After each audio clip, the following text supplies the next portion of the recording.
Good morning, afternoon, and evening, and everything in between. I'm the Canadian, back with another N-scale review.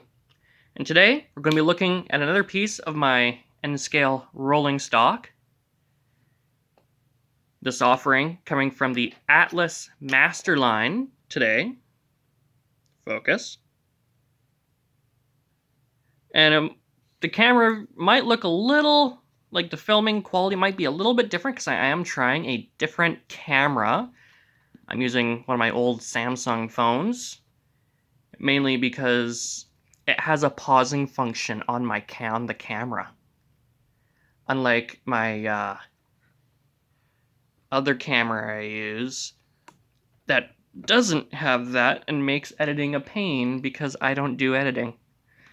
So anyway, back to the review before I go on another rabbit trail like what I'm apparently known for. Atlas Masterline. This is their higher end compared to like the Trainman or the classic line.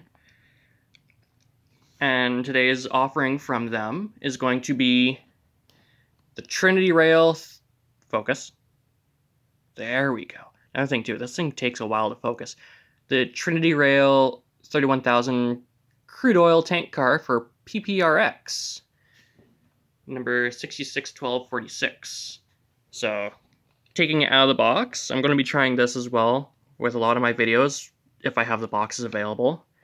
Is just a little bit of unboxing. I've had this car for a while, so it's not like a first thing for me.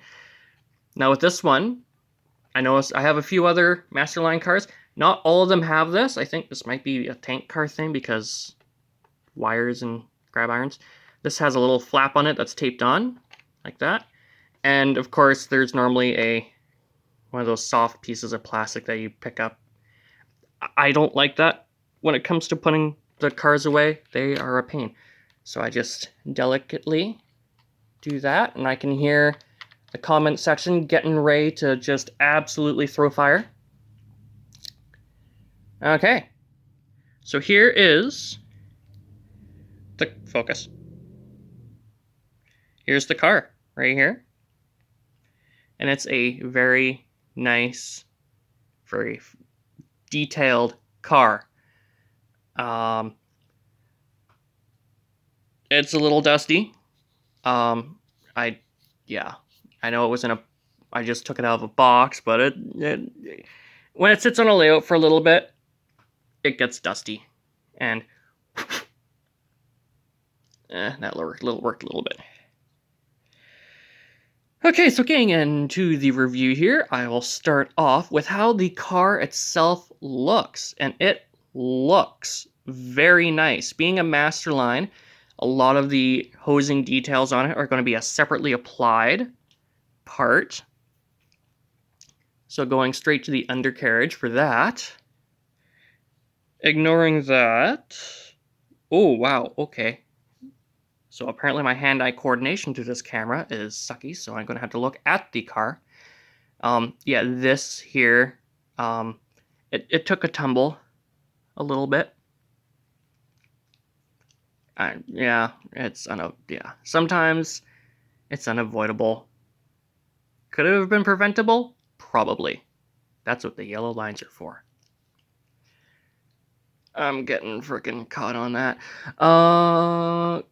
So along here you can see all the brake lines and hose lines are separately applied with their little supports there coming off the car. You have the release valves under here molded on, but that little cap is a separately applied piece, as this one on mine was not glued on. It did fall out of the box and I glued it on.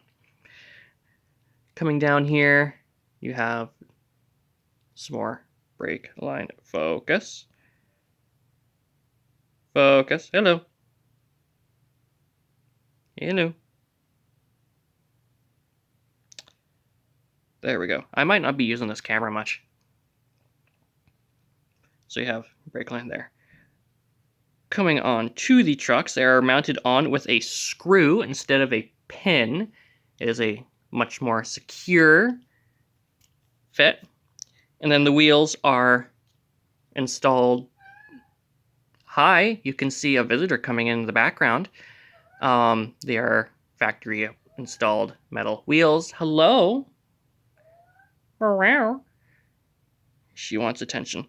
The trucks are nicely detailed with blue bearings on that. The only time I've ever seen blue bearings was on an HO scale Athearn Genesis where they're spinning roller bearings. And then coming to the end here, the coupler is not an Atlas coupler. Well, it probably is an Atlas coupler. Let's read the box. Is it an Atlas coupler or is it an actual? Their box doesn't say anything. Okay. Normally, Atlas uses their Accumate couplers. This here,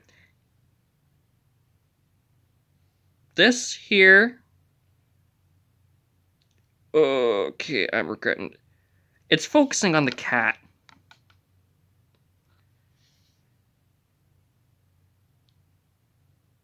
There we go. This here's more of a microtrains coupler, and it is body mounted to the end frame here.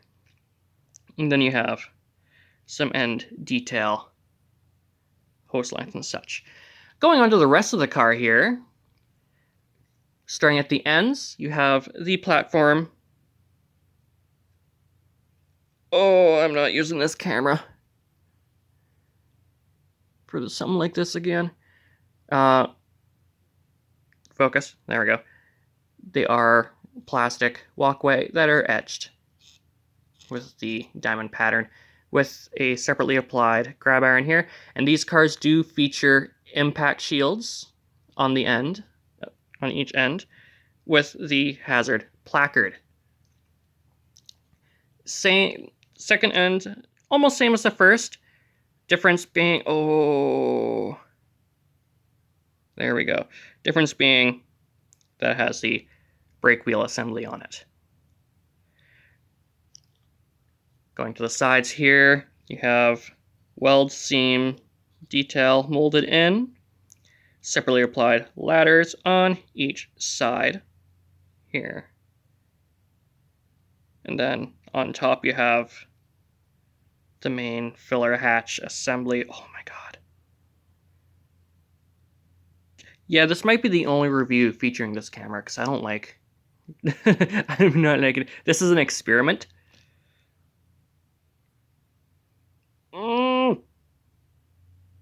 There we go. You can see the separately applied. Now all these wire pieces that are used for the railings are all plastic. They're not metal, and they are very fragile. As well, the bottom here, you saw. Oh my god.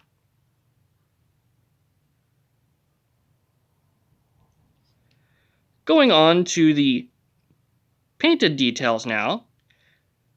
You saw, ooh, not grabbing up by that. I'm gonna put this on a track because I'm gonna break it. You saw the wheels with their blue bearing. But the other painted details on here, you have the PPRX along the top here with the number. Very nice and crisp. You have the yellow safety lines tampographed on there very nicely. I haven't found any, when it comes to the written details, I haven't found any runs or misprints on it. You have the PPRX down there as well. Quite crisp. With the C plate signature right there. And right there, I'm going to pick this up and read it. That yellow patch, you have some written detail.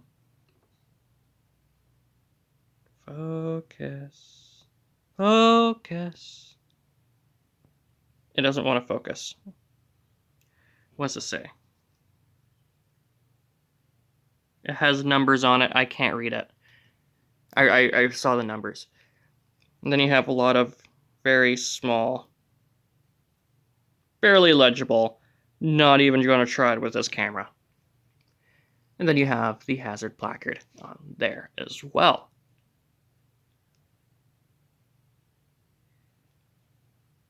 This has been good for a very sloppy type review. So, how well does it run?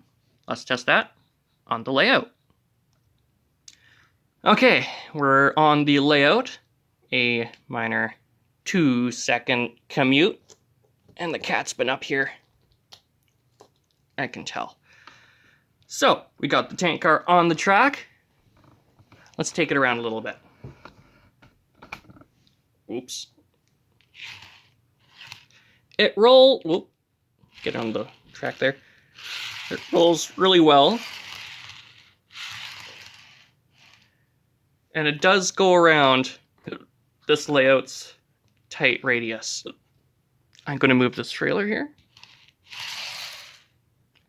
Though it does get a little bit tight in here. So I may or may not make that a little bit of an adjustment. Other than that, this is a very nice car. I would definitely recommend it.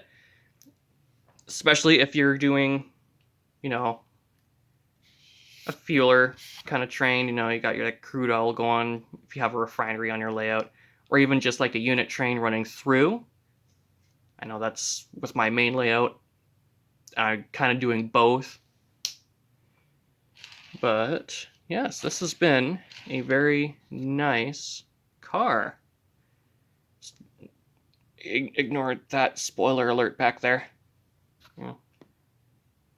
I should have done a spoiler alert at the beginning of this video. But yes, this is a nice runner. It does pair well with others. So I'm going to adjust this. And going through turnouts as well. Here. Does work nicely with these. And of course, these are number 6 turnouts. Here.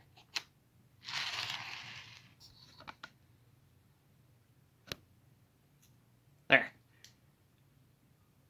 So other than that, this is a very nice car. I do recommend it, and when you can find it. I know I haven't really found many of these cars, especially with the impact shields on it. I found out at my former local hobby store. And I have seen a few on eBay as well. Mind you, I'm hesitant with that because shipping. So that's going to be it for today's video. If you like this video, click on that like button. If you have any suggestions, leave a comment. I'm always encouraging my viewers to comment on my videos, leave their thoughts and opinions, maybe recommendations. I don't know. And of course, you're always welcome to subscribe to see more. So until the next video, I will see you then.